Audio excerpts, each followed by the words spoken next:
નમસ્કાર નમસ્કાર નમસ્કાર નમસ્કાર વિદ્યાર્થી મિત્રો, આપ સૌનું મારી યુટ્યુબ પેજ અને યુટ્યુબ ચેનલ પર હાર્દિક સ્વાગત છે તથા મારી એપ્લિકેશનમાં પણ આપનું સ્વાગત છે.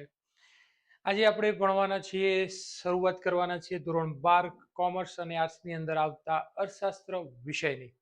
તો આ વિષયની સમજ સ્પષ્ટ કરવા માટે મારી એપ્લિકેશનમાં જોડાઓ મારા કોર્સ સાથે. તો તમને આખા વર્ષનો અભ્યાસ ખૂબ જ લો કોસ્ટમાં, ઓછી પ્રાઇઝમાં, ઓછી ફીમાં તમને આખું વર્ષ તમને શાંતિથી મારા અર્થશાસ્ત્ર વિષયનો અભ્યાસ અને કદાચ તમારા અભ્યાસમાં હું કંઈક મદદ કરી શકું. ઓકે, તો કન્ટિન્યુટી અને મારી સાથે જોડાવા માટે મારી એપ્લિકેશન પ્લે સ્ટોર ઉપર જઈને ડાઉનલોડ કરો. ત્યારબાદ મારા એપ્લિકેશનમાં જોવા મળતા તમને જે પણ અનુકૂળ છે તે કોર્સ પરચેજ કરી લો. આમાં કોર્સ સાથે મારા જોડાઓ અને આજે જ ભણવાની મારી સાથે શરૂઆત કરી લો. જનરલી આપણું 3 દિવસનું ટ્યુશન ધોરણ 12 અર્થશાસ્ત્ર અને માટે રાખવાના છીએ. તો એ જ આપણે ખાસ તમને સૂચના આપી હતી.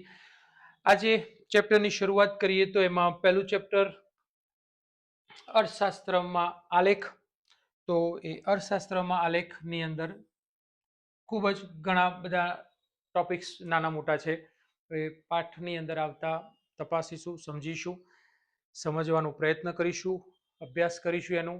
જેમ કે આલેખ અને આકૃતિનો તફાવત, આકૃતિ અને આલેખ દોરતી વખતે ધ્યાનમાં રાખવાની બાબતો, આલેખ અને આકૃતિનું મહત્વ અર્થશાસ્ત્રના અભ્યાસમાં શું મહત્વ છે.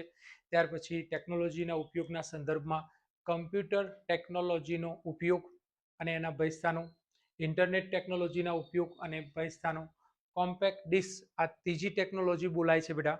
ટેકનોલોજી ઉપયોગ બોલાશે 5 ગુણનો આમ તો પ્રશ્ન, પણ generally last exam, board exam વખતે આટલું બધું તમને થતું નથી. ઓકે, તો એ વખતે જરા ધ્યાન દોરીશું. પહેલો પ્રશ્ન આજે સમજવાના છીએ આપણે, આકૃતિ અને આલેખ વચ્ચેનું તફાવત 2 કે 3 ગુણમાં. બુક લઈને જો તમે બેઠા હોય તો 100% તમે લખી રાખજો. 2 કે 3 ગુણની અંદર આ પ્રશ્ન રહેશે. મોસ્ટ કહેતો નથી પણ પહેલી પરીક્ષા માટે ખાસ કરી લેજો. તમારું આઈએમપી ક્વેશ્ચન છે આરો.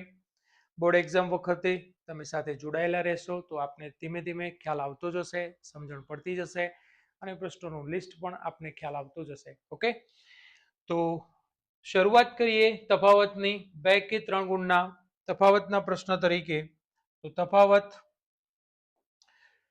જો 3 ગુણમાં તફાવત પૂછાય છે તો આ 6 મુદ્દા લખજો, અને 2 ગુણમાં તફાવત પૂછાય છે તો તમારે 4 મુદ્દા લખવાના રહેશે. તફાવતના મુદ્દા અર્થશાસ્ત્રમાં કેટલાક પ્રશ્નોમાં જ્યાં જરૂર હોય છે ત્યાં હું અહીંયા આપું છું. અધરવાઇઝ સીધા બે જે મુખ્ય તફાવતના પ્રશ્નમાં પૂછ્યા છે એને તફાવત સ્વરૂપે લખી લેવા. ઓકે, શરૂઆત કરીએ છીએ. પહેલો વ્યાખ્યા અથવા અર્થ. તો આકૃતિની વ્યાખ્યા શું છે? તો કાર્ય કારણનો સંબંધ ધરાવતા ચલો વચ્ચેનો સંબંધ રેખાંકિત કરવામાં આવતા જે ચિત્ર મળે છે તેને આપણે શું કહીશું? આકૃતિ. આલેખ કોને કહીશું? તો સતત આવૃત્તિ વિતરણ ધરાવતી માહિતી અથવા અસ્પષ્ટ આંકડાકીય માહિતી માટે આંકડાશાસ્ત્રની મદદથી સ્પષ્ટતા લાવીને દોરાતું ચિત્ર એટલે આલેખ. બંને વ્યાખ્યા કે અર્થને રિપીટ કરી લઉં છું, જોઈ લેજો. કાર્ય કારણનો સંબંધ ધરાવતા ચલો વચ્ચેનો સંબંધ, કાર્ય કારણનો સંબંધ ધરાવતા ચલો વચ્ચેનો સંબંધ રેખાંકિત કરવામાં આવતા જે ચિત્ર મળે છે તેને આકૃતિ કહે છે. સતત આવૃત્તિ ધરાવતી આંકડાકીય માહિતી અથવા આવૃત્તિ વિતરણ અથવા અસ્પષ્ટ આંકડાકીય માહિતી માટે આંકડાશાસ્ત્રની મદદથી સ્પષ્ટતા લાવીને દોરાતું ચિત્ર એટલે આલેખ. માહિતી. તો માહિતી, આકૃતિ માટે માહિતી કેવી હોય છે? તો સ્વયં સ્પષ્ટ હોય છે, અથવા અસતત આંકડાકીય માહિતી માટે આકૃતિ દોરવામાં આવે છે. જ્યારે માહિતી સ્વયં સ્પષ્ટ ન હોય એટલે કે સતત આવૃત્તિ વિતરણ ધરાવતી આંકડાકીય માહિતી હોય ત્યારે આલેખ દોરવામાં આવે છે. ત્રીજું, આંકડાશાસ્ત્રનું જ્ઞાન. તો આકૃતિ દોરવા માટે આંકડાશાસ્ત્રનું જ્ઞાન હોવું જરૂરી નથી. પરંતુ આલેખ દોરવા માટે આંકડાશાસ્ત્રનું ઊંડું જ્ઞાન હોવું જરૂરી છે. 4. ઉપયોગ. આકૃતિનો ઉપયોગ વિજ્ઞાપન કંપનીઓ આકર્ષણ ઊભું કરવા માટે, રાજ્ય માહિતી આપવા માટે, સામાજિક સંસ્થાઓ સમાજમાં જાગૃતિ ફેલાવવા માટે તેનો ઉપયોગ કરતા હોય છે. આલેખનો ઉપયોગ, તો આલેખનો ઉપયોગ મોટા ભાગે સંશોધનકારો અને ઉચ્ચ અભ્યાસની અંદર આલેખનો ઉપયોગ વધુ થતો હોય છે. પણ એ ચોથા મુદ્દાને જરા રિપીટ કરી આપું છું. ઉપયોગ શું છે આકૃતિનો? તો આકૃતિનો ઉપયોગ વિજ્ઞાપન કંપનીઓ આકર્ષણ ઊભું કરવા માટે, રાજ્ય માહિતી આપવા માટે અને સામાજિક સંસ્થાઓ સમાજમાં જાગૃતિ ફેલાવવા માટે કરે છે. આલેખનો ઉપયોગ સંશોધનકારો દ્વારા તથા ઉચ્ચ શિક્ષણમાં વધુ કરવામાં આવે છે. આંકડાશાસ્ત્રના સાધનો, તો માહિતીને સ્પષ્ટ કરવા માટે આંકડાશાસ્ત્રના સાધનોનો ઉપયોગ કરવો પડતો નથી. જ્યારે આલેખમાં શું લખવાનું છે? ડેશ. માહિતીને સ્પષ્ટ કરવા માટે આંકડાશાસ્ત્રના સાધનોનો ઉપયોગ કરવો પડે છે. સ્કેલ માપ. આકૃતિ દોરતી વખતે સ્કેલ માપ લેવામાં આવે છે. જ્યારે આલેખમાં તમે શું સેન્ટેન્સ લખશો? ચોક્કસ સ્કેલ માપ વગર આલેખ દોરવો શક્ય નથી. ઓકે, ફરીથી આપની માટે વિદ્યાર્થી મિત્રો હું ઝડપથી 6 મુદ્દા રિપીટ કરી લઉં છું. ધ્યાનથી સમજી લેજો, જાણી લેજો. પહેલો, અર્થ અથવા વ્યાખ્યા. તો આકૃતિનો અર્થ શું થશે? કાર્યકારણનો સંબંધ ધરાવતા ચલો વચ્ચેનો સંબંધ રેખાંકિત કરવામાં આવતા જે ચિત્ર મળે છે તેને આપણે શું કહીશું? આકૃતિ. આલેખ કોને કહીશું? તો સતત આવૃત્તિ વિતરણ ધરાવતી માહિતી અથવા અસ્પષ્ટ આંકડાકીય માહિતી માટે આંકડાશાસ્ત્રના સાધનની મદદથી સ્પષ્ટતા લાવીને દોરાતું ચિત્ર એટલે આલેખ. માહિતી આકૃતિમાં કેવી હશે? તો સ્વયં સ્પષ્ટ હશે અથવા અસતત આવૃત્તિ વિતરણ ધરાવતી માહિતી હશે. આલેખ દોરવા માટે માહિતી કેવી હશે? તો માહિતી અસ્પષ્ટ હશે અથવા સતત આવૃત્તિ વિતરણ ધરાવતી માહિતી હશે. ત્રીજો મુદ્દો આપણો શું હતો? આંકડાશાસ્ત્રનું જ્ઞાન.